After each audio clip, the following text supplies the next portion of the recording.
So for this video, folks, we're going to be making some spinnerbaits. And this is by far one of my favorite lures to make. I've been making these for about 12 years. This is the second type of lure that I started making behind some big end lines for pike. And I really enjoy making these. These are slightly more difficult than some of the other lures that you can make. There's just a few more components you got to dial in. And if you guys have been following my channel, you guys know I love to throw a spinnerbait. This is my favorite lure to throw for bass. I just really enjoy fishing with them. They're a very versatile bait. So we're going to get right into this, guys. I'm going to show you guys how I make these. And for this project, we're going to be using Do It Mold's Ultra Spinner Jig. This is a 5/8, 3/4, and a 1 ounce. We're going to be pouring 5/8 today. Next up is we have our wire forms. As you can see, we have two different sizes. This is a loop eye. This is an open R-bend eye. I'm not going to be using these.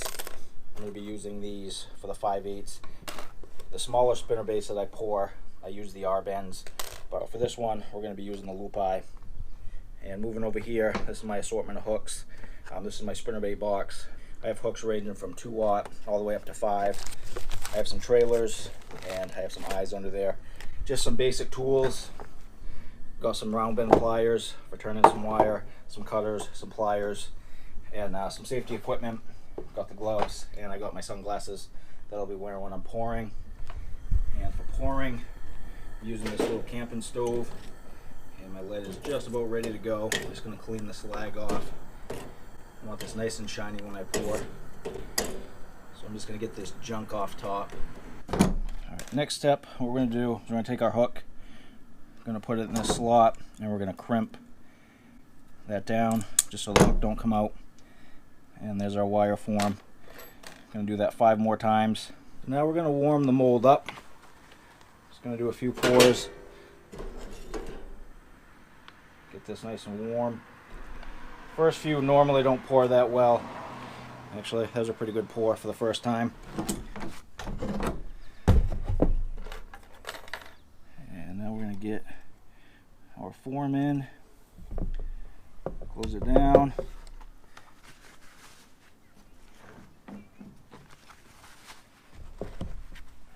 Alright, if it seems like I'm rushing this part, I am. So I want to try to hit this while the mold is still warm. And we're going to try to do one steady pour. Just like that.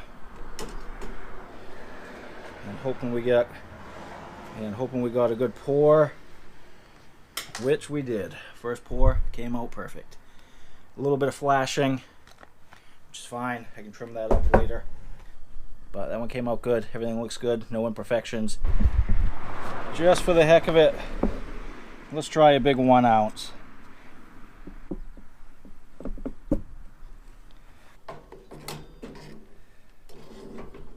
Alright, 1 ounce. Here we go. See if we can get it. These ones are a little harder just because it's such a big cavity. Let's see if we got it. And we did. That 1 ounce looks good. But next step is we're going to head inside and we're going to paint them. So before we paint these, we got to trim up some of the flashing. As you can see, there's quite a bit of flashing on this one. So we're just going to take a razor blade, going to trim this flashing. Trim's really easy. And I have all these shavings going down onto a piece of paper. You don't want to have a bunch of lead kicking around your house. So I try my best to contain it. So we're all trimmed up and we're ready to paint. And how I'm going to paint these is I'm going to be using powder paint. There's a bunch of different ways you could paint these. You could spray them with an airbrush. You could spray them with spray paint. But what I do, and what I've done since I've started making these, is I use powder paint. And what I do is I take a brush, heat up my spinnerbait, and I drop the paint on. And what I do is I get a little flame going with a torch. You don't want a big flame because you don't want to melt your spinnerbait. And what I do is I close this in one of my drawers so that won't tip and fall. And we're going to take a pair of pliers. We're going to heat up the spinnerbait, and I'm going to show you guys how I paint my favorite color. So what I do is about 5 seconds each side, and then we head for the paint. And this is a rainbow trout colored pattern. So what I'm going to do is start with some white on the bottom. And if you heated your spinnerbait enough, as soon as this paint contacts a spinnerbait, it should be melting. If you notice it's just sitting on there powdery, you didn't have your spinnerbait hot enough. So I'm just dropping a pretty good amount on the bottom there. And that looked good. I'm going to clean out my white. I'm going to heat from the top. You want to be careful with white because you can burn it pretty easy with the flame there. So just a little bit of heat from the top just to warm it up for the pink that we're going to lay on the side. I'm going to hold this off at about a 45 and we're going to drop some pink on.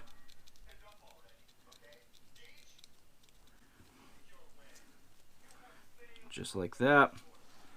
Okay, just about done. Quick zap of heat from the top. Again, you want to be careful that you don't burn your color. And we're going to go in with some green pumpkin right on the top, straight down.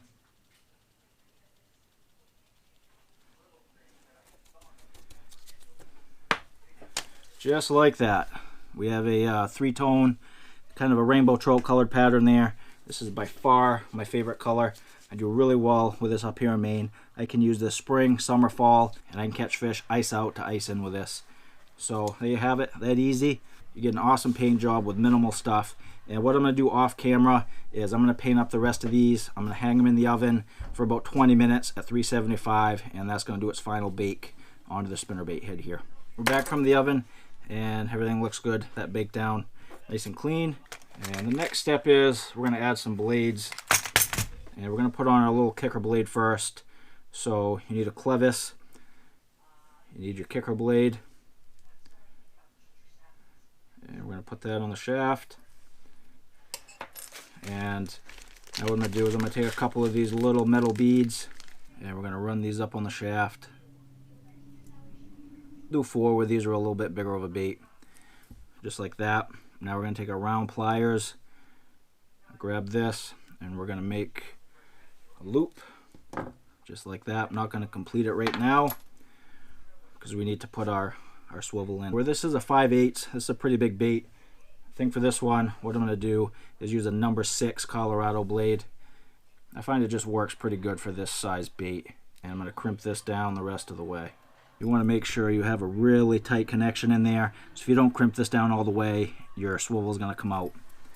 But there's our blades. And for my skirt making tool, it's about as easy as you can get. I took an old pen, took the ink out, cut it in half, kept the writing portion. And I have this little bent piece of wire, which I'll show you in a minute. And what you do is you take your rubber skirt collars, push them up onto the pen shaft. I'm going to put 5 on because I'm doing 5 different spinnerbaits. And now we're going to take our skirt pattern, which is whatever your preference is. Got some pink, some white. I got some green pumpkin with a little bit of an accent strip there, just for some accent. I'm going to hook them with this piece of wire. I'm going to hook them through the tabs. Run that into your pen shaft or your skirt making tool, whatever you have. I'm hoping I'm going to be able to get this to pull up through. I'm already snapping through a couple of them. Alright, that's as far as I'm going to go. That's a pretty bulky skirt. And now we're going to drop that skirt tab down. Get that out. Try to get these straight. I'm going to give it a little tension.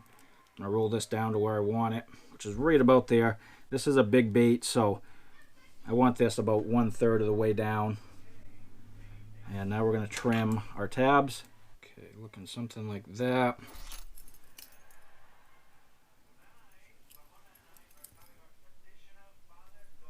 Drive that home. And there we have it. It looks good. That's my favorite pattern. Last step, got to put the eyes on. I'm going to be using these 3D eyes. And you can super glue them on. You can use 2-part epoxy. What I'm going to do is I'm going to use UV resin. So I'm going to take my eye, going to get that in place. I'm going to give it a good push. Make sure the backing adhesive is on. And I'm going to take some of this UV resin. This is the thick stuff. You could probably use either one, but this is what I'm going to use. And I'm just going to put a little bit around the eye there. I'm going to use the nozzle just to spread it around. Make sure we're kind of getting that whole cavity there. And just going to let that settle for a couple seconds. Once you see it level out, you can either hit it with a UV torch or you can bring it outside in the sun and the sun will cure it. And there's the first eye. And we're outside giving these their final cure. I like to bring them outside so they get to cure up nice and hard. and this is what we look like. Came out good on both sides. I find that as long as you put some type of epoxy on, it's pretty rare that these eyes will move, especially if you're bass fishing. If you're pike fishing, they tend to come off a little more. The pike teeth sometimes pop these out more, but even pike fishing, I don't lose a ton of eyes. But there we go. There's the finished product. Again, this is my favorite. This is a rainbow trout colored pattern, and we have the number 6 Colorado. I'll show you guys the other ones real quick. Painted up a bluegill pattern. This is a really good color up here in Maine. Has some blue accent, has some orange accent, and this is a number 5 willow leaf. Just a good combo. You know, once you start getting up in size, you know, this is a 5/8, so you can start running a little bigger of a blade, which provides more flash and more vibration. We did just a basic black and blue with a number 5 Magnum willow blade. Nothing fancy there. Just a standard chartreuse, nothing fancy there, with a number 5 Magnum willow blade. So that brings us to the last one, which is that big 1 ounce that we poured. As you can see, I did it in that same bluegill pattern. This thing is a brute of a spinnerbait. I've poured a couple 1 ounces, but I've never really fished them. And this season I'm going to pour a bunch more of these, and I'm going to use these for pike this season. And I think they're going to work pretty good, especially a color like this. And on this 1 ounce, I put a size 8 Colorado blade, and this thing is going to thump and move a ton of water. And that's basically it, guys. We're going to wrap it up there.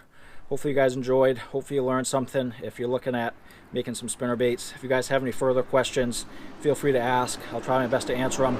We're going to sign off there, guys. Thanks for watching, and we'll see you on the next one.